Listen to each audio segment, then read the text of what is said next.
The solution for humanity. Oh, you who believe, give charity for the pleasure of Allah, the pleasure of Allah. Oh, you who believe, read the Quran every night of Ramadan, night of Ramadan. Welcome, O Ramadan. It is Ramadan. It is Ramadan.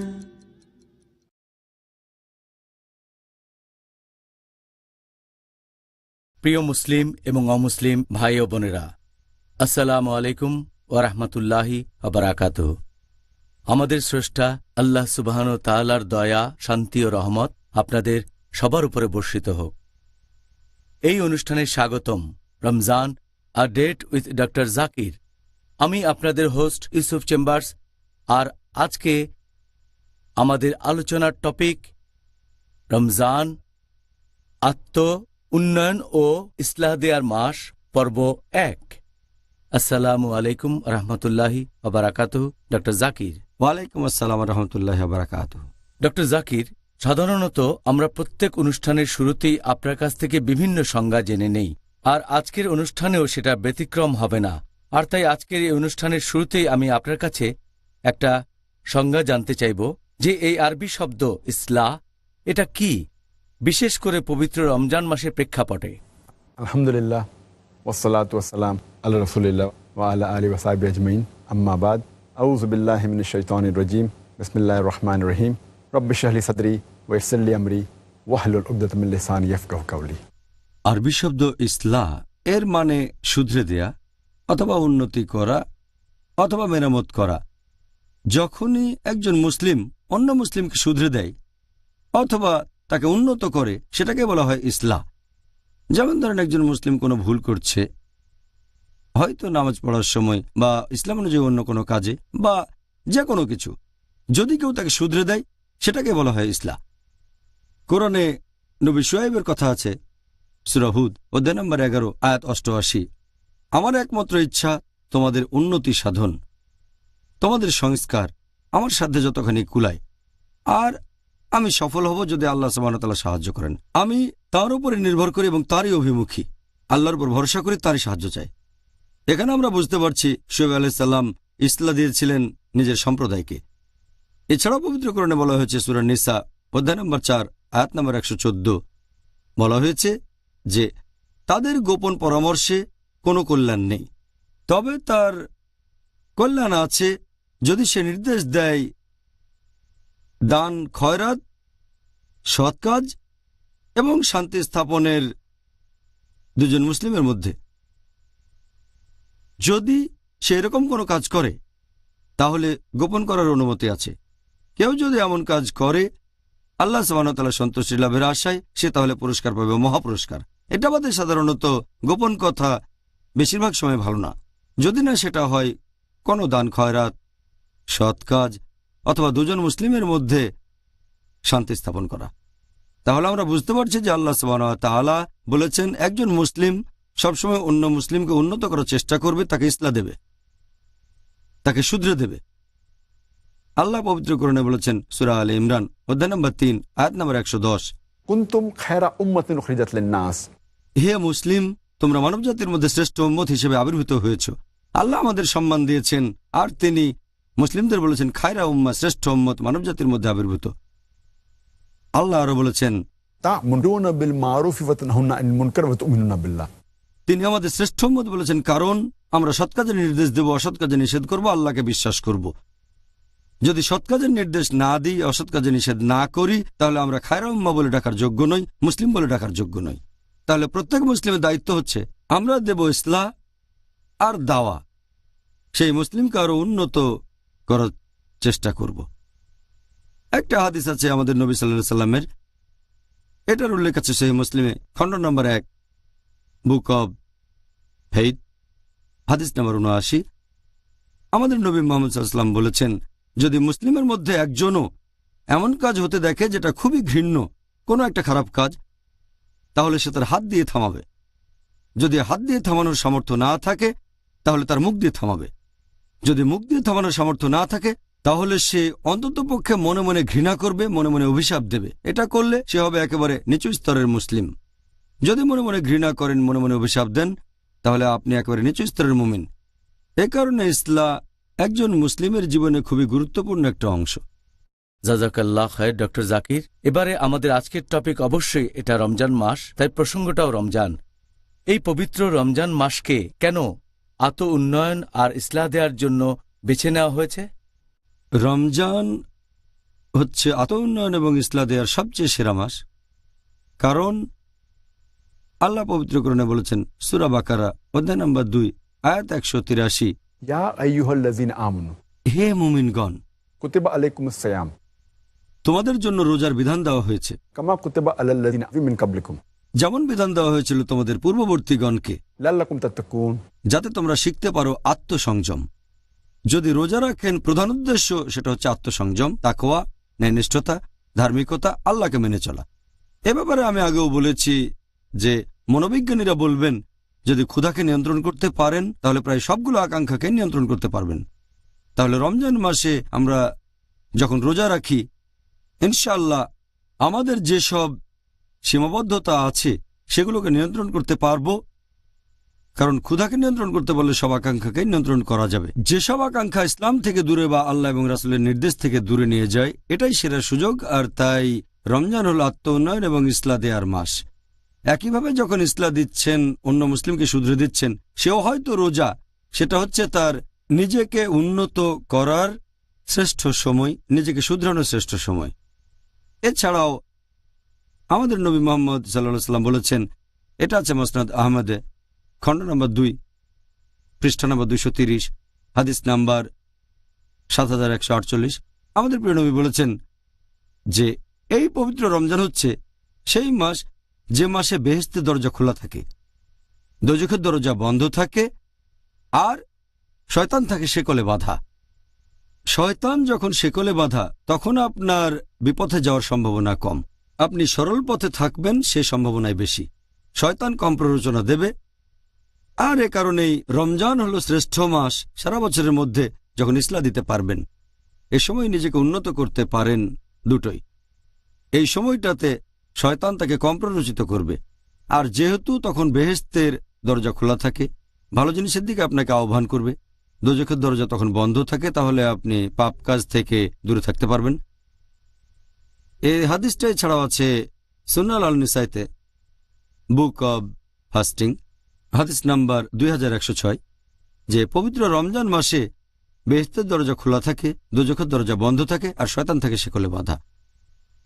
এই কথাটা আবারও আছে সহিহ বুখারীতে, খণ্ড number 2 book of fasting, হাদিস number 1901। আমাদের প্রিয় নবী বলেছেন যে যদি কেউ পবিত্র রমজান মাসে রোজা রাখে ঈমানের সাথে আর আল্লাহ তাআলার সন্তুষ্টি লাভের আশায়, তার অতীতের সব গুনাহ ক্ষমা করা হবে। তাহলে চিন্তা করেন, এটাই আমাদের সেরা সুযোগ। হয়তো একজন পাপী মানুষ হয়তো অনেক ভুল করেছে, আর সে যদি পুরো রমজান মাস রোজা থাকে, তার অতীতের সব গুনাহ ক্ষমা করা হবে। সে অন্তত সরল পথে আসার চিন্তা করুক, তা না হলে যে অনেক পাপ করেছে সে হয়তো বলবে, ও আমি তো অনেক পাপ করেছি, আমার বেহেশতে যাওয়ার কোনো সম্ভাবনাই নেই, কিভাবে যাব, কিভাবে সরল পথে আসব। এই রমজান মাসে তার অতীতের সব গুনাহ ক্ষমা করা হতে পারে, সে নতুন করে জীবন শুরু করতে পারে। তাই আত্মোন্নয়ন ও ইসলাহ দেওয়ার জন্য এটাই সবচেয়ে সেরা সময়, সব মুসলিমের জন্য সেরা সময়। তাহলে ডক্টর জাকির, আপনি সুন্দরভাবে ব্যাখ্যা দিলেন যে রমজান মাস আসলে 30 দিনের একটা ট্রেনিং, আর এই সময়টাতে আমরা ভালো কিছু অভ্যাস আয়ত্ত করতে পারি, বদভ্যাস থাকলে সেগুলো বাদ দিতে পারি। আমি আল্লাহ তাআলার কাছে দোয়া করছি আমরা যেন এই সুযোগটা কাজে লাগাতে পারি, আর আমরা যেন ভালো কাজ করে যেতে পারি আল্লাহ সুবহানাহু ওয়া তাআলার খাতিরে, ইনশাআল্লাহ, আমিন।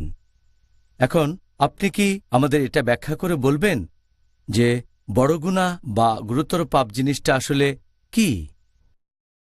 হচ্ছে সেই কাজ যেগুলো করতে আমাদের আল্লাহ সুবহানাহু ওয়া তাআলা নিষেধ করেছেন পবিত্র কোরআনে, আর যেগুলোকে নিষেধ করেছেন নবী মুহাম্মদ সাল্লাল্লাহু আলাইহি সাল্লাম তাঁর সুন্নাহ অর্থাৎ সহিহ হাদিসে।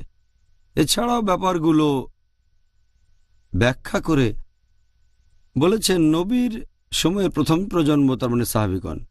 তাহলে যেসব কাজ করতে নিষেধ করেছেন আল্লাহ এবং তাঁর রাসূল মুহাম্মদ সাল্লাল্লাহু আলাইহি সাল্লাম, সেই কাজগুলোই বড় গুনাহ। আর এই সহিহ হাদিসটা উল্লেখ করা হয়েছে মুস্তাদরাক আল হাকিমে, খণ্ড নম্বর 2, বুক অব তাফসির, হাদিস নাম্বার 3419।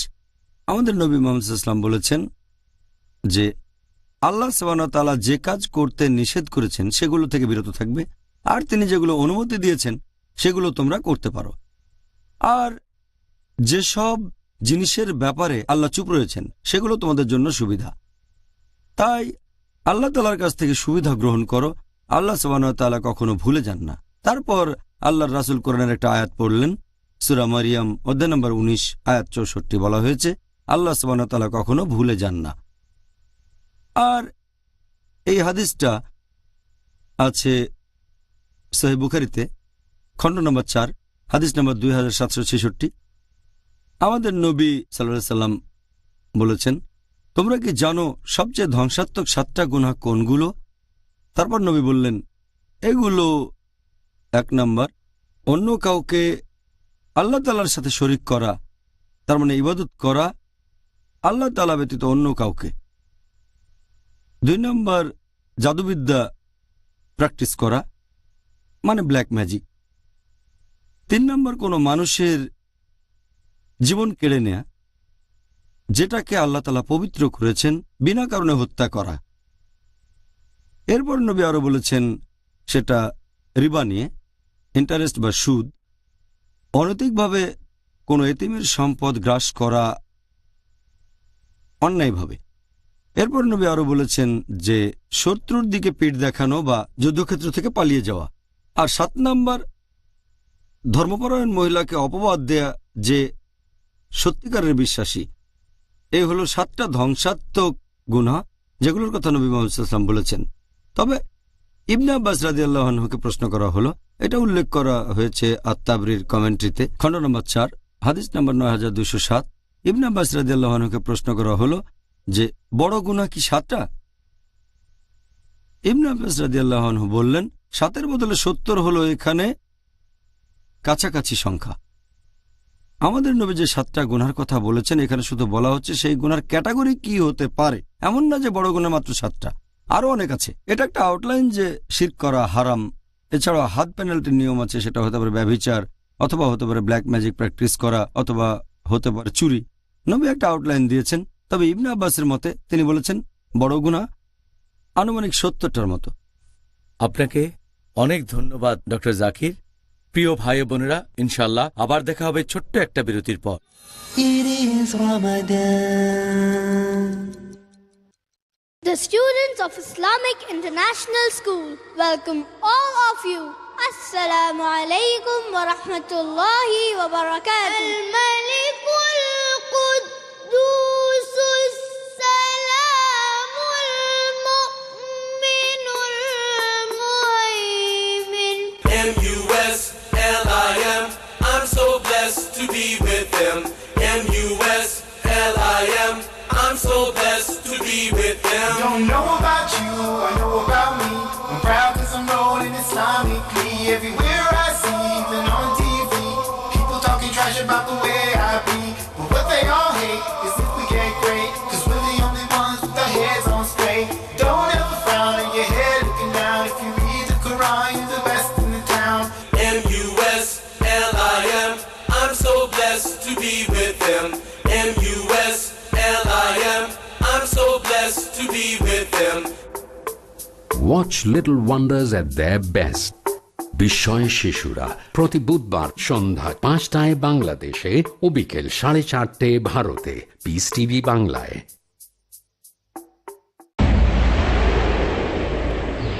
ডক্টর জাকিরের আন্তরিক বার্তা, আপনার বেহেশত কোথায়? সহিহ বুখারীতে উল্লেখ আছে 8 নম্বর খণ্ড কিতাবুল আদাব অধ্যায় নম্বর 2 হাদিস নম্বর 2। একজন লোক নবীজির কাছে আসলো এবং তাকে জিজ্ঞেস করলো, হে রাসূলুল্লাহ সাল্লাল্লাহু আলাইহি সাল্লাম, আমার সম্মানের এবং ভালোবাসার বেশি হকদার কে? নবীজি বললেন, তোমার মা। লোকটি বলল, তারপর কে? নবীজি বললেন, তোমার মা। লোকটি আবার জিজ্ঞেস করলো, তারপর কে? নবীজি বললেন, তোমার মা। লোকটি চতুর্থবার জিজ্ঞেস করলো, তারপর কে? নবীজি বললেন, তোমার বাবা। তার মানে 4 ভাগের 3 ভাগ অর্থাৎ 75% যায় মায়ের দিকে এবং 4 ভাগের 1 ভাগ অর্থাৎ 25% যায় বাবার দিকে। সংক্ষেপে মা পাচ্ছেন গোল্ড মেডেল, সিলভার মেডেল এবং ব্রোঞ্জ মেডেলটাও মা পাচ্ছেন। বাবাকে সান্ত্বনা পুরস্কারটা নিয়ে সন্তুষ্ট থাকতে হচ্ছে। এটা সুনানে নাসাইতে উল্লেখ করা আছে কিতাবুল জিহাদ অধ্যায় নম্বর 6 হাদিস নম্বর 3106। নবীজি সাল্লাল্লাহু আলাইহি সাল্লাম বলেছেন, জান্নাত তোমার মায়ের পায়ের নিচে। পিস টিভি বাংলা, মানবতার সমাধান। It is Ramadan. প্রিয় মুসলিম এবং অমুসলিম ভাই বোনেরা, আসসালামু আলাইকুম। অনুষ্ঠানে আবারও স্বাগতম। Ramzan a date with doctor Zakir. আমি আপনাদের হোস্ট ইউসুফ চেম্বার্স। আর আজকে আমাদের আলোচনার টপিক রমজান, আত্ম উন্নয়ন এবং ইসলাহ দেয়ার মাস, পর্ব 1। আসসালামু আলাইকুম ডক্টর জাকির। ওয়ালাইকুম আসসালাম রহমতুল্লাহ বারাকাতুহু। এবারে আপনাকে কষ্ট দেব, আপনি কি আমাদের ইসলাম ধর্মের এই 70টা বড় গুনাহ সম্পর্কে কিছুটা বলবেন? সেটা কি সম্ভব? চেষ্টা করব ইনশাল্লাহ। একথাটা আগে বলেছি যে ইবনে আব্বাস বর্ণিত হাদিস অনুযায়ী এটা আছে আত-তাবরিতে খণ্ড নম্বর 4 হাদিস নাম্বার 9207। ইবনে আব্বাস রাদিয়াল্লাহু আনহুকে প্রশ্ন করা হলো, বড় গুনাহ কি 7টা? তিনি বললেন যে 7-এর বদলে 70 এখানে কাছাকাছি সংখ্যা। ইমাম আয-যাহাবী রাদিয়াল্লাহু আনহু একটা বই লিখেছেন আল কাবাইর, বড় গুনাহ, আর এখানে 70টা বড় গুনার লিস্ট করেছেন কোরআন হাদিসের ভিত্তিতে যতটুকু তিনি বুঝেছেন। পবিত্র কোরআনের কোনো আয়াত বলছে না যে এই 70টা বড় গুনাহ। এমন কোনো সহিহ হাদিসও নেই যেখানে 70টা বড় গুনার কথা বলা হয়েছে। তবে ইমাম আয-যাহাবী রাদিয়াল্লাহু আনহু যতখানি বুঝেছেন সেভাবে তালিকাটা তৈরি করেছেন কোরআন হাদিসের ভিত্তিতে 70টা বড় গুনাহ। তিনি এটা যেভাবে বুঝেছেন। কিছু মানুষ এটা মানে, আবার কেউ মানে না, সেটা আলাদা ব্যাপার। তবে যেহেতু ইবনে আব্বাস রাদিয়াল্লাহু আনহু বলেছেন বড় গুনাহ 70টা, ইমাম আয-যাহাবী আল্লাহ তাকে দয়া করুন, তিনি তার মত অনুযায়ী 70টা বড় গুনাহর তালিকা তৈরি করেছেন। সেগুলো হচ্ছে, ওনার মতে 1 নাম্বার হচ্ছে আল্লাহর সাথে অন্য কাউকে শরীক করা, আল্লাহ সুবহানাহু ওয়া তাআলা ব্যতীত অন্য কারো ইবাদত করা মানে উপাসনা করা। 2 নাম্বার নরহত্যা। 3 নাম্বার হচ্ছে জাদুবিদ্যা প্র্যাকটিস করা মানে ব্ল্যাক ম্যাজিক। 4 নাম্বার নামাজ না পড়া। 5 নাম্বার যে লোকের সম্পদ নিসাব লেভেলের উপর সে যদি জাকাত না দিয়ে থাকে অথবা সম্পদ নিসাব লেভেলে। 6 নাম্বার উপযুক্ত কারণ ছাড়া কেউ যদি রমজান মাসে রোজা না থাকে। 7 নাম্বার যদি কোনো লোক হজ পালন না করে সামর্থ্য থাকা সত্ত্বেও, যদি আর্থিক সামর্থ্য থাকে, শারীরিক সামর্থ্য থাকে, তারপরে হজ পালন না করে থাকে, সেটা 7 নম্বর গুনাহ। 8 নম্বর বড় গুনাহ হলো বাবা মাকে অমান্য করা। 9 নম্বর আত্মীয় স্বজনকে ত্যাগ করা। 10 নম্বর বড় গুনাহ হচ্ছে ব্যভিচার ও অবাধ্য নাচার। 11 নম্বর হচ্ছে হোমোসেক্স বা সমকামিতা। 12 নম্বর হচ্ছে রিবা নেয়া। রিবা নেয়া অথবা রিবা দেয়া অর্থাৎ ইন্টারেস্ট বা সুদ, যদি কেউ রিবা নেয় অথবা দেয়, এটা একটা বড় গুনাহ। 13 নম্বর, অনৈতিকভাবে কোনো এতিমের সম্পদ গ্রাস করা। 14 নম্বর, আল্লাহ তার রাসূলের নামে মিথ্যে কথা বলা। 15 নম্বর হচ্ছে শত্রুর দিকে পিঠ দেখানো বা যুদ্ধক্ষেত্র ছেড়ে পালিয়ে যাওয়া যদি শত্রুপক্ষ থাকে। 16 নম্বর হচ্ছে যে নেতা তার গোত্রের মানুষদের সাথে প্রতারণা বা অবিচার করে। 17 নম্বর হচ্ছে অহংকারী আর উদ্ধত হওয়া। 18 নম্বর মিথ্যে সাক্ষ্য দেয়া। 19 নম্বর হচ্ছে মাদকদ্রব্য গ্রহণ করা, যেমন ওয়াইন, অ্যালকোহল, মাদকদ্রব্য ইত্যাদি, যে কোনো খামার অর্থাৎ মাদকদ্রব্য। 20 নম্বর জুয়া খেলা। নাম্বার 21 হচ্ছে ধর্মপরায়ণ মহিলাকে অপবাদ দেয়া। 22 নম্বর হচ্ছে গনিমতের মাল থেকে কিছু চুরি করা। 23 নম্বর হলো চুরি করা। 24 নম্বর হচ্ছে রাস্তায় ডাকাতি। 25 নম্বর কোনো মিথ্যে শপথ নেয়া। 26 নম্বর হলো অত্যাচার করা। 27 নম্বর হচ্ছে অনৈতিক আয়। 28 নম্বর হচ্ছে অন্যায়ভাবে গ্রাস করা কোনো সম্পদ উপভোগ করা। 29 নম্বর হচ্ছে আত্মহত্যা। 30 নম্বর হচ্ছে বারবার মিথ্যে বলা। 31 নম্বর হচ্ছে ভুল বিচার করা। 32 নম্বর হচ্ছে ঘুষ দেয়া অথবা ঘুষ নেয়া। 33 নম্বর হচ্ছে কোনো মহিলা পুরুষকে নকল করছে বা কোনো পুরুষ মহিলাকে নকল করছে। 34 নম্বর হচ্ছে যদি একজন পুরুষ কোনো ব্যভিচারী স্ত্রীর স্বামী হয়ে থাকে। 35 নম্বর হচ্ছে তালাকপ্রাপ্ত কোনো মহিলাকে বিয়ে করা যাতে ওই মহিলার আগের স্বামী তাকে বিয়ে করতে পারে। 36 নম্বর হচ্ছে নিজের প্রস্রাবের ব্যাপারে সাবধান না থাকা, খেয়াল রাখবেন এটা যেন শরীরে কোথাও না পড়ে ইত্যাদি, নিজের প্রস্রাব সম্পর্কে সচেতন না থাকা। 37 নম্বর হচ্ছে জাহির করা। 38 নম্বর হচ্ছে ধর্মের ব্যাপারে জ্ঞান আহরণ করা ইহকালের কোনো উদ্দেশ্যে আর সেই জ্ঞান লুকিয়ে রাখা।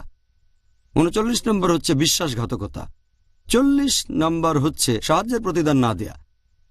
41 নম্বর হচ্ছে আল্লাহর বিধান অস্বীকার করা। 42 নম্বর হচ্ছে অন্য কোনো মানুষের ব্যক্তিগত আলাপের কথাবার্তা শোনা। 43 নম্বর গল্প চালু করা। 44 নম্বর অভিশাপ দেয়া। 45 নম্বর কোনো চুক্তি ভঙ্গ করা। 46 নম্বর হচ্ছে হাত গণনা বা জ্যোতিষশাস্ত্রে বিশ্বাস করা। 47 নম্বর হচ্ছে যে মহিলা তার স্বামীর সাথে দুর্ব্যবহার করে থাকে। 48 নম্বর হচ্ছে মূর্তি তৈরি করা অথবা পেইন্টিং করা। 49 নম্বর বিলাপ করা অথবা নিজের জামাকাপড় ছিঁড়ে ফেলা বা এরকম কোনো কিছু যখন সে কোনো রকম বিপর্যয়ের মধ্যে পড়ে। 50 নম্বর অন্যদের সাথে অবিচার করা। 51 নম্বর বল প্রয়োগ করা নিজের স্ত্রী অথবা কোনো দাস অথবা কোনো গরিব লোক বা পশু পাখির উপরে। 52 নম্বর প্রতিবেশীর মনে কষ্ট দেয়া। 53 নম্বর মুসলিমদের নামে কুৎসা অপবাদ রটানো।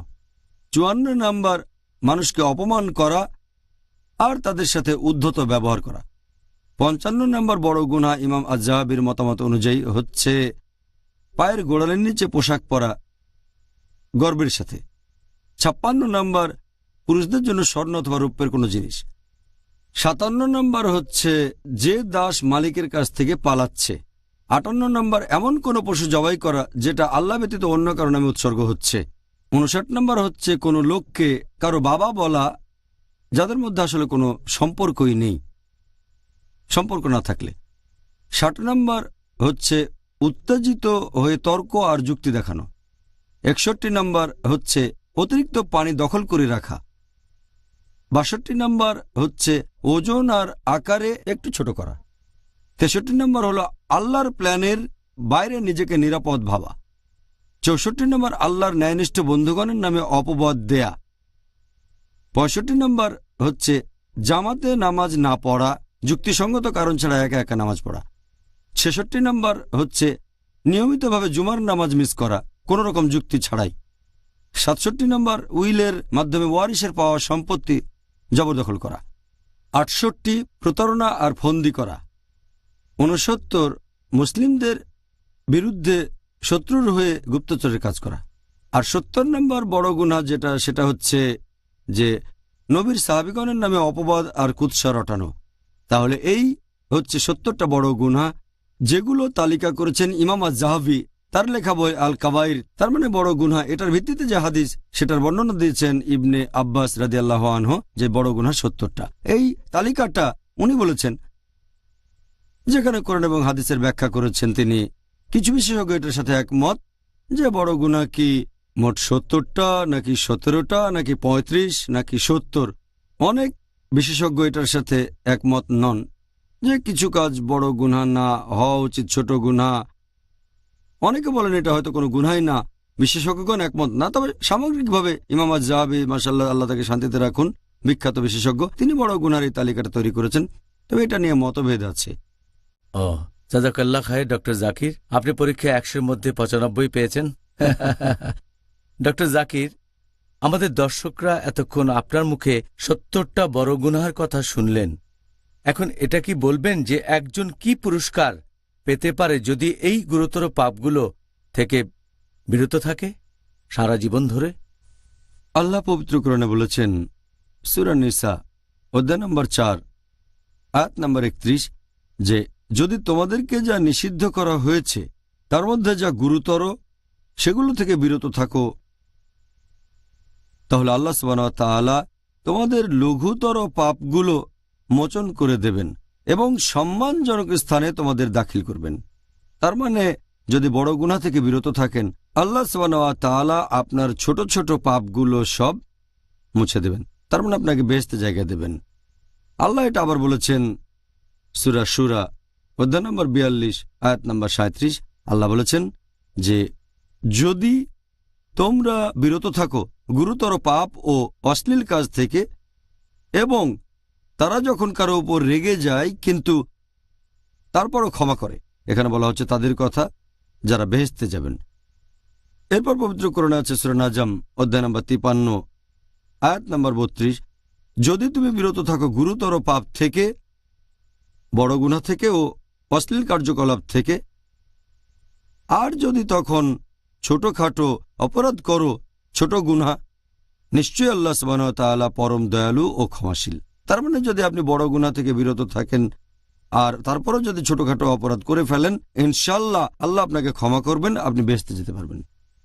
একটা হাদিস মুহাম্মদ সাল্লাল্লাহু আলাইহি ওয়াসাল্লামের, এটা আছে সহিহ মুসলিমে খণ্ড নম্বর 1 হাদিস নম্বর 450, বলা হয়েছে যে দিনের 5 ওয়াক্ত নামাজ আর এক শুক্রবারের নামাজ থেকে পরের শুক্রবারের নামাজ আর এক রমজান থেকে পরের রমজান, এ সময় আপনি পাপ থেকে মুক্ত হতে পারেন যদি এই সময় কোনো গুরুতর পাপ না করেন। তার মানে যদি বড় গুনাহ থেকে বিরত থাকেন আর দিনে 5 ওয়াক্ত নামাজ পড়লেন, এক শুক্রবার থেকে পরের শুক্রবারের নামাজ, এক রমজান থেকে পরের রমজান, আপনার সব গুনাহ ক্ষমা করা হবে যদি আপনি বড় গুনাহ থেকে বিরত থাকেন। যদি বড় গুনাহ থেকে বিরত থাকেন, ইনশাআল্লাহ আপনি বেহেশতে যেতে পারবেন। মাশাআল্লাহ, তাহলে তো বিরত থাকার ভালো কারণ পাওয়া গেল। এখন আমাদের অনুষ্ঠানে বাকি সময়টাতে আর পরের পর্বগুলোতেও ইনশাআল্লাহ আমরা চেষ্টা করব কিছু গুরুতর পাপ নিয়ে আলোচনা করতে। যদিও 70টার সবগুলো আলোচনা করার সময় আমরা এখানে পাব না, আরও চেষ্টা করব এই পাপগুলো থেকে বিরত থাকার কিছু পথ বাতলে দিতে। প্রিয় ভাই বোনেরা, ইনশাআল্লাহ আবার দেখা হবে ছোট্ট একটা বিরতির পর। It is Ramadan. হে মুমিনগণ, আল্লাহকে ভয় করো। হালাল হারাম একমাত্র আল্লাহ পাক করতে পারেন। তোমাদের জন্য মৃত জীবের মাংস ও সোয়ার অবৈধ করা হয়েছে। বিড়ি, তামাক, জর্দা, সিগারেট, গুড় এগুলো হারাম খাদ্য। হে ঈমানদারগণ, তোমরা হেদায়েতের পথে থাকলে কেউ পথভ্রষ্ট করতে পারবে না। জ্ঞানের মূল উৎস হচ্ছে আল্লাহর ওহী। তিনি পূর্ব পশ্চিমের মালিক, তিনি ছাড়া কোনো মাবুদ নেই। আল্লাহ যে আইন নাজিল করেছেন তার বিপরীতে কেউ যদি আইন প্রণয়ন করে তো তারা কাফের। হারাম মাল নিয়ে যদি কেউ হাজ করে বা মসজিদ বানায়, তা কি বৈধ হবে? জানতে হলে দেখুন ইসলামের শ্রেষ্ঠত্ব প্রতি শুক্রবার রাত 8:30টায়, পুনঃ সম্প্রচার দুপুর 12:30টায় বাংলাদেশে পিস টিভি বাংলায়।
বাংলা, মানবতা সমাধান। It is Ramadan. প্রিয় মুসলিম এবং অমুসলিম ভাই ও বোনেরা, আসসালামু আলাইকুম। অনুষ্ঠানে আবারও স্বাগতম। Ramzan a date with doctor Zakir. আমি আপনাদের হোস্ট ইউসুফ চেম্বার্স। আর আজকে আমাদের আলোচনার টপিক রমজান, আত্ম উন্নয়ন এবং ইসলাহ দেয়ার মাস, পর্ব 1। আসসালামু আলাইকুম ডক্টর জাকির। ওয়ালাইকুম আসসালাম রহমতুল্লাহ বারাকাতু। এখন আপনি কি বলবেন যে এই গুরুতর পাপগুলোর মধ্যে সবচাইতে মারাত্মক গুনাহ কোনটা? 1 নম্বর বড় গুনাহ, সবচেয়ে মারাত্মক সব গুনার মধ্যে, সেটা হচ্ছে আল্লাহ তাআলার সাথে অন্য কাউকে শরীক করা, মানে শিরক। আল্লাহ পবিত্র কোরআনে বলেছেন সূরা নিসা অধ্যায় নম্বর 4 আয়াত নম্বর 48, আল্লাহ সুবহানাহু ওয়া তাআলা তার সাথে অন্য কাউকে শরীক করা কখনোই ক্ষমা করবেন না। এটা ব্যতীত তিনি চাইলে যাকে ইচ্ছা ক্ষমা করতে পারেন।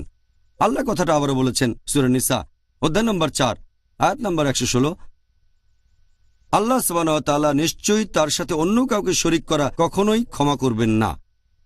এটা ব্যতীত অন্য যে কোনো কিছু চাইলে ক্ষমা করতে পারেন। কেউ যদি আল্লাহ তাআলার পাশাপাশি অন্য কারো ইবাদত করে, সে ভীষণভাবে পথভ্রষ্ট হয়। আর অনেক সহিহ হাদিসে এই কথা বলা হয়েছে যে সবচেয়ে গুরুতর যে পাপ সেটা হচ্ছে শিরক। একটা হাদিস সহিহ বুখারীতে খণ্ড নম্বর 9 হাদিস নাম্বার 6871, প্রিয় নবী মুহাম্মদ সাল্লাল্লাহু আলাইহি ওয়াসাল্লাম বলেছেন, গুরুতর পাপগুলোর মধ্যে সবচেয়ে বড় হচ্ছে আল্লাহ তাআলার সাথে কাউকে শরীক করা। একথাটা আরো অনেক সহিহ হাদিসে উল্লেখ করা হয়েছে, যেমন সহিহ বুখারী খণ্ড নম্বর 3 হাদিস নাম্বার 2654। আমাদের নবী সাহাবীগণকে বললেন, তোমরা কি জানো গুরুতর পাপগুলোর মধ্যে সবচেয়ে বড় গুনাহ কোনটা? সাহাবীগণ উত্তরে বললেন যে আল্লাহ রাসূলই সবচেয়ে ভালো জানেন। আল্লাহ রাসূল বললেন যে আল্লাহর সাথে কাউকে শরীক করা সবচেয়ে বড় গুনাহ, আল্লাহ সুবহানাহু ওয়া তাআলা ব্যতীত অন্য কারো উপাসনা করা। পবিত্র কোরআনেও বেশ কিছু আয়াত আছে যেগুলো এই ধরনের কথা বলছে যে শিরক হচ্ছে খুবই মারাত্মক গুনাহ, এটা সবচেয়ে বড় গুনাহের একটা। আল্লাহ বলেছেন সূরা মাইদা অধ্যায় নম্বর 5 আয়াত নম্বর 72, ইন্নাম ইশরিক বিল্লাহ, কেউ আল্লাহর সাথে অন্য কাউকে শরীক করলে ফাকাদ হারামাল্লাহু আলাইহিল জান্নাহ, আল্লাহ তার জন্য বেহেশত নিষিদ্ধ করবেন, জান্নাত তার জন্য নিষিদ্ধ, ওয়া মাওয়াহুন নার ওয়া মা লিযালিমিন আনসার, এবং তার বাসস্থান হবে দোজখ, আর পরকালে তার জন্য কোনো সাহায্যকারী থাকবে না। আল্লাহ বলেছেন সূরা লুকমান অধ্যায় নম্বর 31 আয়াত নম্বর 13, আল্লাহ সুবহানাহু ওয়া তাআলার সাথে অন্য কাউকে শরীক করো না, আল্লাহর সাথে অন্য কাউকে শরীক করো না আল্লাহ ব্যতীত। যদি কেউ নকল ঈশ্বরের উপাসনা করে, এটা হচ্ছে গুরুতর পাপগুলোর মধ্যে সবচেয়ে বড়। তার মানে সবচেয়ে বড় পাপ ইসলাম ধর্মে সেটা শিরক, আল্লাহ সুবহানাহু ওয়া তাআলার সাথে অন্য কাউকে শরীক করা। আল্লাহ রাসূল আরো বলেছেন সহিহ মুসলিম খণ্ড নম্বর 4 হাদিস নম্বর 7114, নবী মুহাম্মদ সাল্লাল্লাহু আলাইহি ওয়াসাল্লাম বলেছেন যে আল্লাহ সুবহানাহু ওয়া তাআলা বলেছেন, আমি একাই হলাম স্বয়ং সম্পূর্ণ, আমার কোনো সাহায্যকারীর প্রয়োজন নেই। যদি কেউ কোনো কাজ করে অন্য কারো জন্য আর পাশাপাশি আমার জন্য, আমি সেটা ত্যাগ করি, কারণ সে অন্য কাউকে শরীক করেছে এখানে। তাহলে আল্লাহ সুবহানাহু ওয়া তাআলার কোনো রকম শরীকের প্রয়োজন নেই, তিনি একাই স্বয়ংসম্পূর্ণ। সেজন্য শিরক ইসলামে সবচেয়ে বড় গুনাহ। জাযাকাল্লাহ খায়ের, সুন্দর বলেছেন ডক্টর জাকির। আর আমরা এটা আশেপাশে দেখতে পাই যে এই গুরুতর পাপটা পৃথিবী জুড়ে করে বেড়াচ্ছে বিভিন্ন অমুসলিম সম্প্রদায়ের লোকজন। এখন আমরা মুসলিমরা কি এই পাপ থেকে মুক্ত, নাকি মুসলিমদের মধ্যেও অনেকেই পাপ করে? দুর্ভাগ্যজনকভাবে অমুসলিমদের পাশাপাশি অনেক মুসলিমও আছে যারা শিরক করে থাকে। গুরুতর পাপের মধ্যে যেটা সবচেয়ে মারাত্মক গুনাহ। আর অনেক সময় অনেক মুসলিম আল্লাহ তাআলাকে বাদ দিয়ে তারা অন্য কাউকে রাখতে থাকে, আল্লাহকে বাদ দিয়ে অন্য কারো কাছে সাহায্য চায়। তারা আল্লাহ তাআলাকে বাদ দিয়ে অন্য কারোর জন্য ইবাদত করে, তারা অন্য কিছুর সাহায্য চায় আল্লাহ তাআলা ব্যতীত। আর আল্লাহ কোরআনে স্পষ্ট করে বলেছেন এ ধরনের কাজ থেকে সম্পূর্ণ বিরত থাকতে হবে। আল্লাহ বলেছেন সূরা ফাতিহা অধ্যায় নম্বর 1 আয়াত নম্বর 5, ইয়াকা নাবুদু ওয়া ইয়াকা নাস্তাইন, আমরা শুধু তোমার ইবাদত করি আর তোমারই সাহায্য চাই। পবিত্র কোরআনে সূরা গাফির অধ্যায় নম্বর 40 আয়াত নম্বর 60, আমাকে ডাকো আমি তোমাদের ডাকে সাড়া দেব। আল্লাহ বলেছেন সূরা ইসরা অধ্যায় নম্বর 17 আয়াত নম্বর 23, প্রতিপালক নির্দেশ দিয়েছেন তিনি ব্যতীত অন্য কারো ইবাদত করো না। এরপর পবিত্র কোরআনের সূরা আরফ অধ্যায় নম্বর 7 আয়াত নম্বর 194, আল্লাহ সুবহানাহু ওয়া তাআলা ব্যতীত তোমরা যাদের উপাসনা করো তারা তো তোমাদের মতোই আল্লাহর বান্দা। তার মানে তারা খুব সাধারণ, তারাও আল্লাহ তাআলার বান্দা যেমন আমরা আল্লাহর বান্দা। তারা আল্লাহকে বাদ দিয়ে যাদের ইবাদত করে তারাও আল্লাহ তাআলার বান্দা। পবিত্র কোরআনের অনেক আয়াতে আমাদের নির্দেশ দেওয়া হয়েছে যে আমরা আল্লাহ তাআলা ব্যতীত অন্য কারো কাছে সাহায্য চাইব না অথবা কখনো ইবাদত করব না।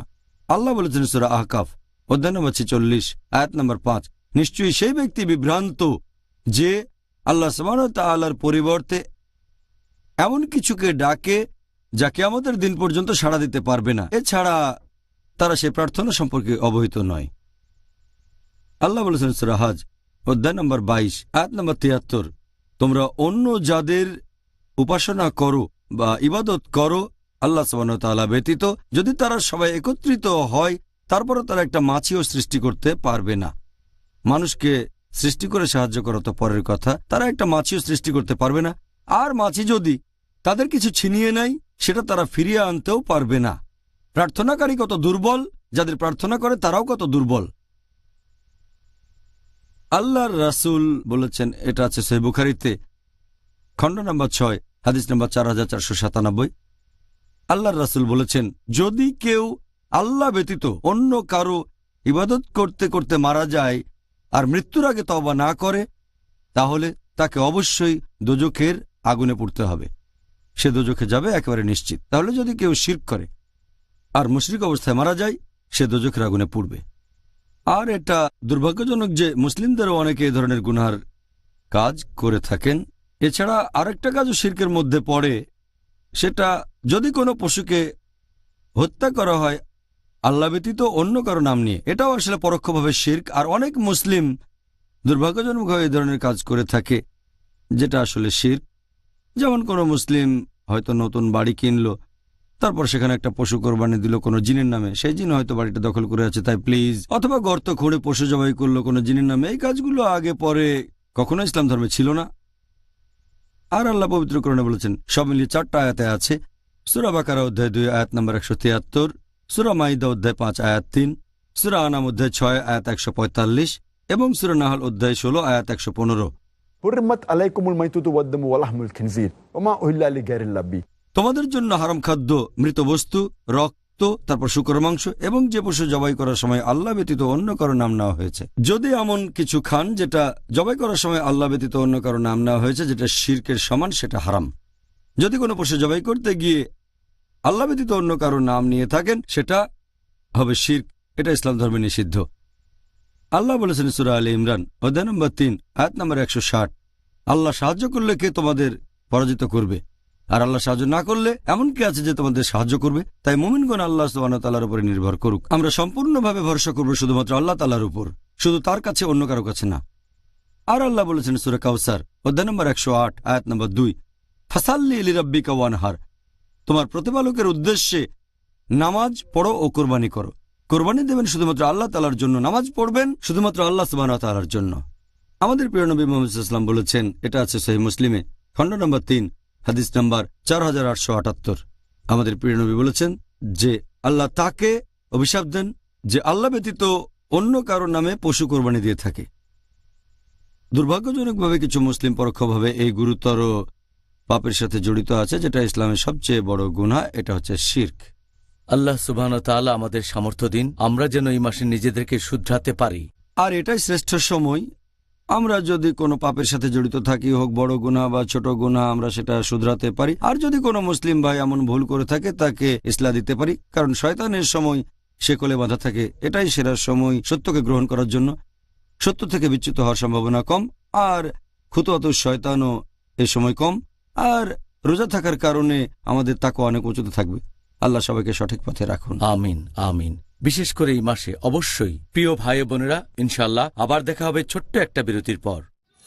It is Ramadan.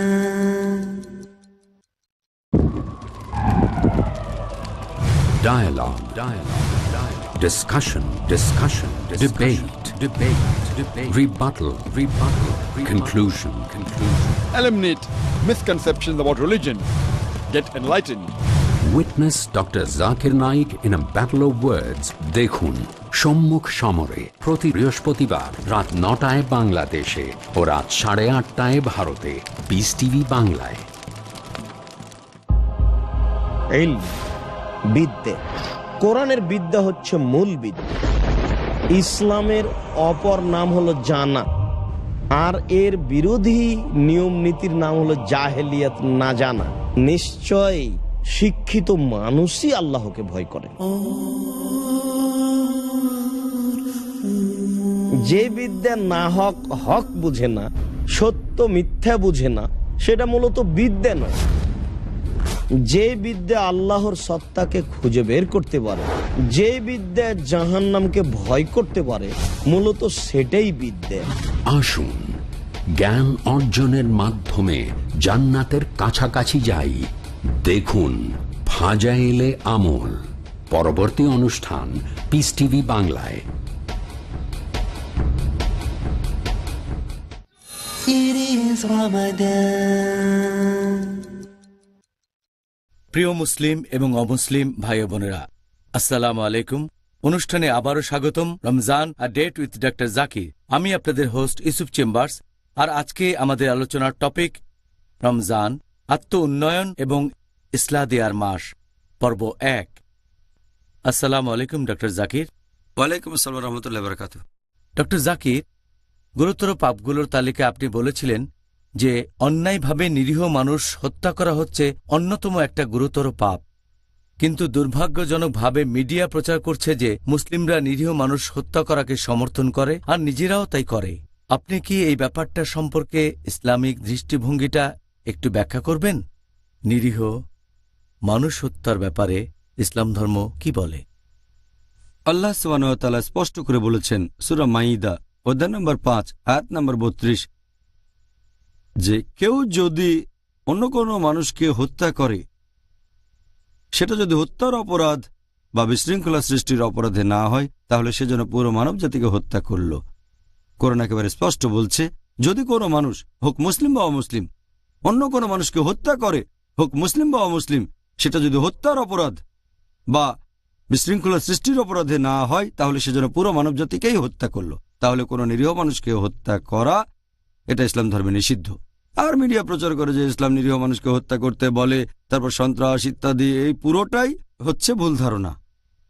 আর বেশিরভাগ ধর্মই একথা বলে যে নিরীহ মানুষকে হত্যা করা ঠিক না। তবে ইসলাম ধর্ম আরও এক ধাপ এগিয়ে। এই আয়াতে আরো বলা হয়েছে সূরা মাইদা অধ্যায় নম্বর 5 আয়াত নম্বর 32, এখানে বলা হয়েছে যদি কেউ কোনো মানুষের জীবন বাঁচায়, তাহলে সে যেন বাঁচালো পুরো মানব জাতিকে। তার মানে যদি একজনের জীবন বাঁচান, হোক মুসলিম বা অমুসলিম, তাহলে যেন পুরো মানব জাতিকেই বাঁচালেন।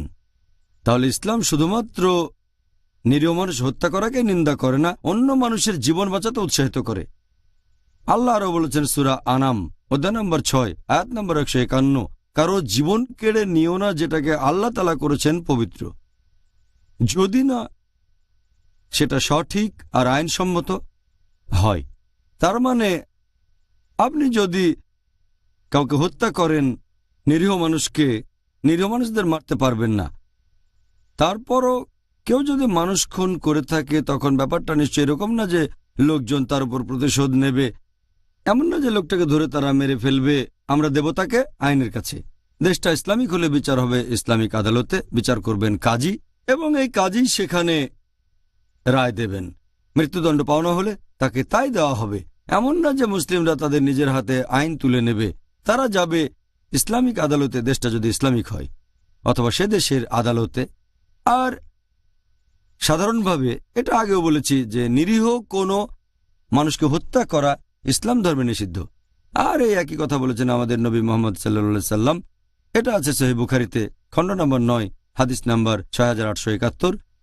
নবী বলেছেন, গুরুতর পাপের মধ্যে সবচেয়ে বড় 1 নম্বর আল্লাহ তাআলা ব্যতীত অন্য কারো ইবাদত করা, 2 নম্বর নিরীহ কোনো মানুষকে হত্যা করা, নিরীহ মানুষের জীবন কেড়ে নেওয়া। তাহলে সাধারণ অবস্থায় কোনো মানুষকে হত্যা করব না, হোক মুসলিম বা অমুসলিম। কোরআনে আরও কিছু আয়াত একেবারে নির্দিষ্ট করে বলছে যে আমরা মুসলিমদের হত্যা করব না। সাধারণ আইন বলছে নিরীহ মানুষকে হত্যা করা যাবে না। কিছু আয়াত বলছে যে তোমরা মুসলিমদের হত্যা করো না। আল্লাহ বলেছেন সূরা নিসা অধ্যায় নম্বর 4 আয়াত নম্বর 93, কেউ যদি ইচ্ছাকৃতভাবে কোনো মুমিনকে হত্যা করে তাহলে সে যাবে দোজখে, থাকবে চিরকাল, জাহান্নামে চিরস্থায়ী হবে। আল্লাহর অভিশাপ ও ক্রোধ তার উপরে পড়বে, তার জন্য রয়েছে ভয়ঙ্কর শাস্তি। তাহলে কোনো মুসলিমকে হত্যা করা যদি উপযুক্ত কারণ না থাকে, যেমন হত্যার অপরাধ বা বিশৃঙ্খলা না হলে হত্যা করা নিষিদ্ধ। এছাড়া একটা হাদিস আছে নবী মুহাম্মদ সাল্লাল্লাহু আলাইহি সাল্লামের, এটা আছে সহিহ বুখারীতে খণ্ড নম্বর 1 বুক অব ফেইথ হাদিস নম্বর 31। প্রিয় নবী মুহাম্মদ সাল্লাল্লাহু আলাইহি সাল্লাম বলেছেন, যদি দুজন বিশ্বাসী নিজেদের মধ্যে লড়াই করে হাতে তরবারি নিয়ে, আর যদি একজন আরেকজনকে হত্যা করে, দুজনেই খুনি আর খুন হওয়া ব্যক্তি দুজনেই দোজখে যাবে। এক সাহাবা তখন বললেন, এটা না হয় বুঝলাম যে খুনি সে দোজখে যাবে, কিন্তু খুন হওয়া মুসলিম কেন দোজখে যাবে? তখন নবী বললেন যে খুন হওয়া ব্যক্তিও একজন বিশ্বাসীকে হত্যা করতে চেয়েছিল, আর এ কারণেই তারা দোজখে যাবে। আরও একটা হাদিস আছে সহিহ বুখারীতে খণ্ড নম্বর 9 হাদিস নম্বর 6862। আমাদের নবী বলেছেন যে একজন বিশ্বাসী সবসময় মুক্ত অবস্থায় থাকে যদি না সে অনৈতিকভাবে কোনো মানুষের জীবন কেড়ে নেয়। তার মানে অন্যায়ভাবে কোনো মানুষকে হত্যা করা হোক মুসলিম বা অমুসলিম, এটা ইসলামে নিষিদ্ধ, একটা নিন্দনীয় কাজ। এটা খুব মারাত্মক রকমের বড় গুনাহ, 70টা বড় গুনার তালিকা এটা আছে 2 নম্বরে। আল্লাহ রক্ষা করুন আমরা যেন কখনো এই পাপটা না করি ইনশাআল্লাহ। এবারে আপনি কি আমাদের দর্শকদের উদ্দেশ্যে এটা বলবেন যে জাদুবিদ্যা চর্চা করা, যেটাকে বলা হয় ব্ল্যাক ম্যাজিক, এটা নিষিদ্ধ কেন, আর ইসলামে এটি গুরুতর পাপ কেন? ইসলাম ধর্মে ব্ল্যাক ম্যাজিক হচ্ছে কুফরি, এটা কুফরি ইসলামে, আর এটাকে বলা হয়েছে গুরুতর পাপগুলোর মধ্যে একটা। এটা সহিহ বুখারীতে খণ্ড নম্বর 4 হাদিস নাম্বার 2766। আমাদের প্রিয় নবী বলেছেন যে 7টা সবচেয়ে মারাত্মক গুনাহ হলো, প্রথম আল্লাহ ব্যতীত অন্যের উপাসনা করা, তার মানে শিরক। 2 নম্বর হচ্ছে নরহত্যা। 3 নম্বর হচ্ছে প্র্যাকটিস করা ব্ল্যাক ম্যাজিক, জাদুবিদ্যা। তাহলে আল্লাহর রাসূল মুহাম্মদ সাল্লাল্লাহু আলাইহি সাল্লাম তিনি নিজেই বলেছেন যে এই ব্ল্যাক ম্যাজিক বা জাদুবিদ্যা চর্চা করা ইসলাম ধর্মে পুরোপুরি নিষিদ্ধ।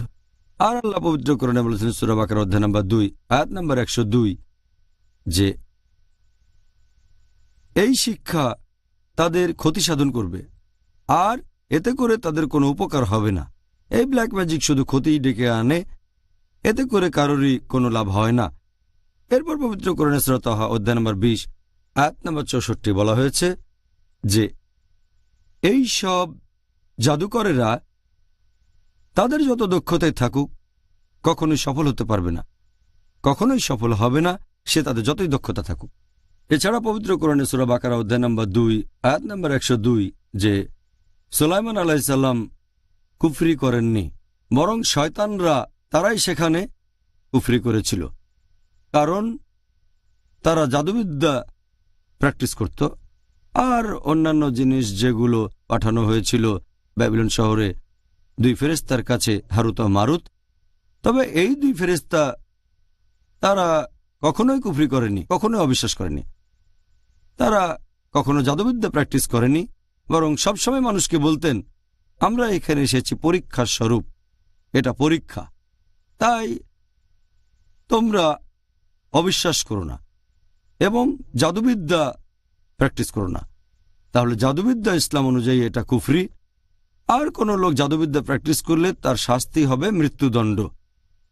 দুর্ভাগ্যজনকভাবে অনেক মুসলিম জাদুবিদ্যা প্র্যাকটিস করে, অনেক মুসলিম আবার এমন লোকের কাছেও যায় যে জাদুবিদ্যার সাহায্যে কারো প্রতিহিংসাকে বাস্তবায়িত করবে, জাদু দিয়ে শত্রুর ক্ষতি, এটা ইসলামে পুরোপুরি হারাম, পুরোপুরি নিষিদ্ধ।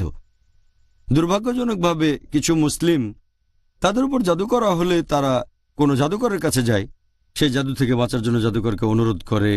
এখানে আপনি সাহায্য চাইবেন আল্লাহ সুবহানাহু ওয়া তাআলার কাছে, আর আল্লাহ সুবহানাহু ওয়া তাআলা অবতীর্ণ করেছেন মুআজ্জাতিন, কোরআনের শেষ 2টো সূরা, অধ্যায় নম্বর 113 মানে সূরা ফালাক, এরপর অধ্যায় নম্বর 114 সূরা নাস। কুল আউযু বিরাব্বিল ফালাক, আমি আশ্রয় চাচ্ছি উষার স্রষ্টার কাছে। কুল আউযু বিরাব্বিন নাস, আমি আশ্রয় চাচ্ছি মানুষের প্রতিপালকের কাছে। এছাড়াও সূরা ফালাকে আরও আছে যে আশ্রয় চাচ্ছি তাদের কাছ থেকে যারা জাদুবিদ্যা করে।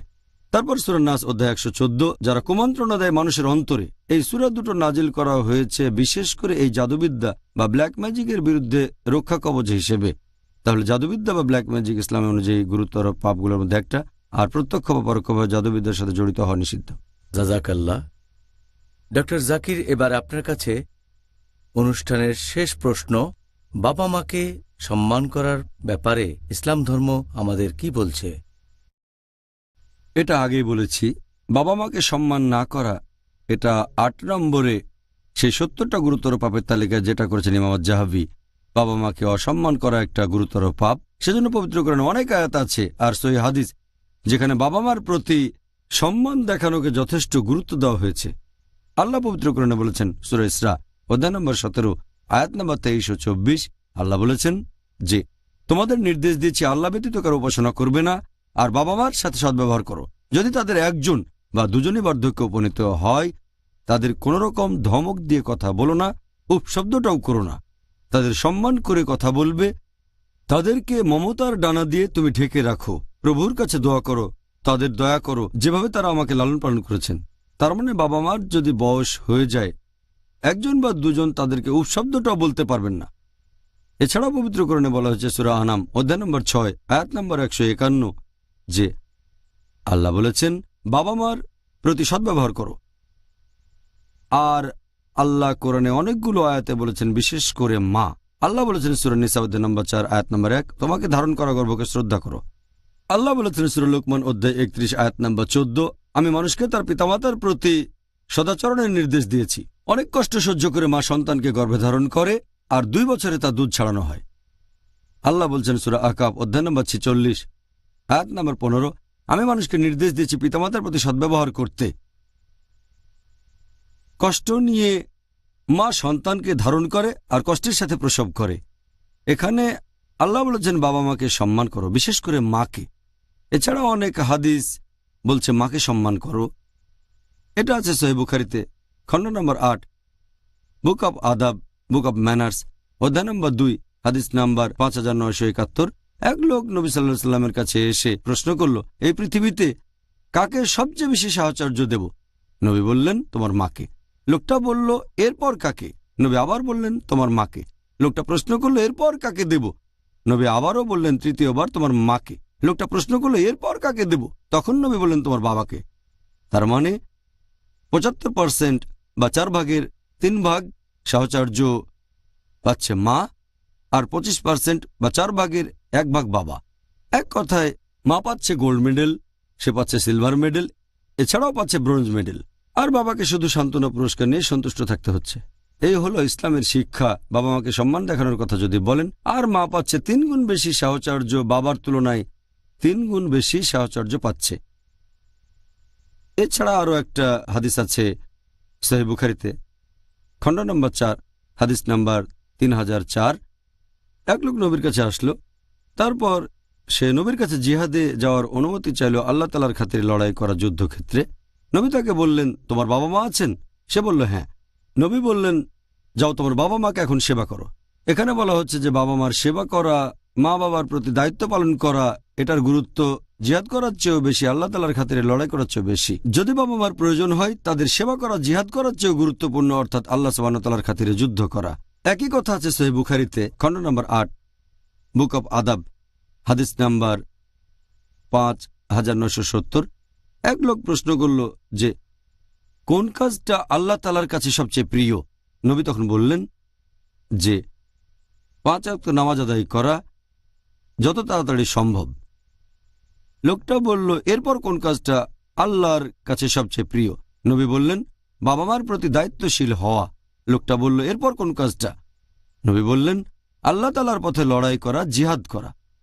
তাহলে আমরা বুঝতে পারছি যে প্রতিদিন সময় মতো 5 ওয়াক্ত সালাত আদায় করা যত তাড়াতাড়ি সম্ভব। এরপরে আল্লাহ পছন্দ করেন যদি আমরা বাবা মার প্রতি দায়িত্ববান হই, বাবা মাকে সম্মান করা, তাদের কথা মেনে চলা। এরপর হচ্ছে জিহাদ, আল্লাহর খাতিরে লড়াই করা।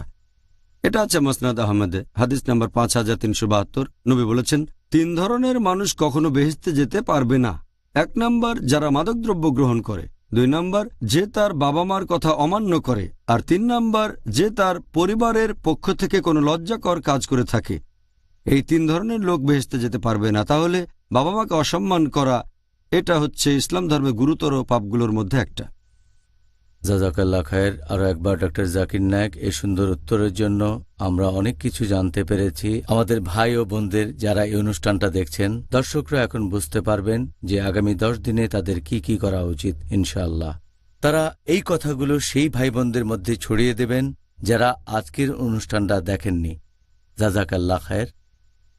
ভাই ও বোনেরা, যা বলেছিলাম অনেক কিছু জেনেছেন, অনেক উপদেশ পেয়েছেন, অনেক ভালো কিছু উপদেশ পেয়েছেন ডক্টর জাকিরের মাধ্যমে, যার টপিক ছিল আত্ম উন্নয়ন এই পবিত্র রমজান মাসে এবং ইসলাহ।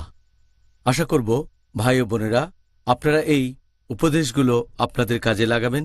এবারের রমজানের 10 দিন পাবেন, তবে সারা জীবনই সময় পাবেন ইনশাআল্লাহ।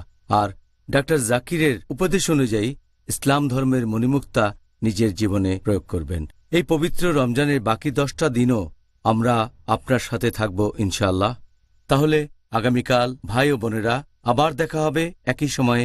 আর সেদিন আমাদের আলোচনার টপিক, এটা দ্বিতীয় পর্ব, রমজান, আত্ম উন্নয়ন ও ইসলাহ দেয়ার মাস। আসসালামু আলাইকুম ওয়া রাহমাতুল্লাহি ওয়া বারাকাতুহু। حافظين ذاكرين قانتين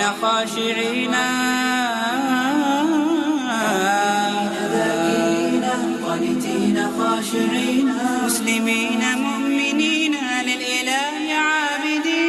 شهرنا صوم وعتق وقنوت فيه صدق، يومنا صبر ورفق بدموع البائسين. رمضان قد أهل بالصيام وأطل مسعدا أهلا وخلا ليته في كل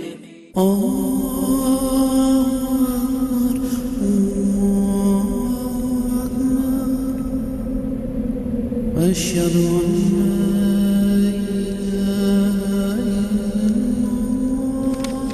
أن الذين آمنوا وعملوا الصالحات وأقاموا الصلاة وآتوا الزكاة لهم أجرهم عند ربهم ولا خوف عليهم ولا هم يحزنون.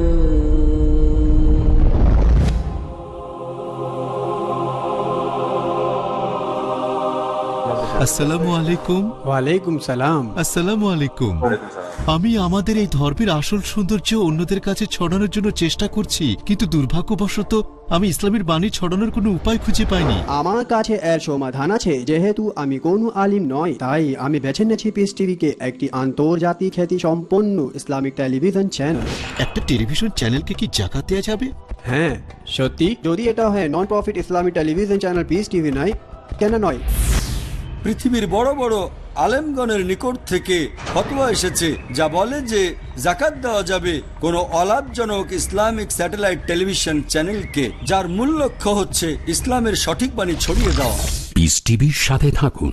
আপনার জাকাত ও দানের অর্থ পাঠাতে পারেন IRFI Al Ryan Bank, 47 Calthorpe Road, Birmingham, UK. Postcode B151TH. Pound account number 01132301. IBAN GB49 ARAY 30008301 132301. Sort code 300083. Swift BIC code ARAY GB22. টাকা পাঠিয়ে আমাদের ইমেল করুন support@peacetv.tv. পিস টিভি, মানবতার সমাধান।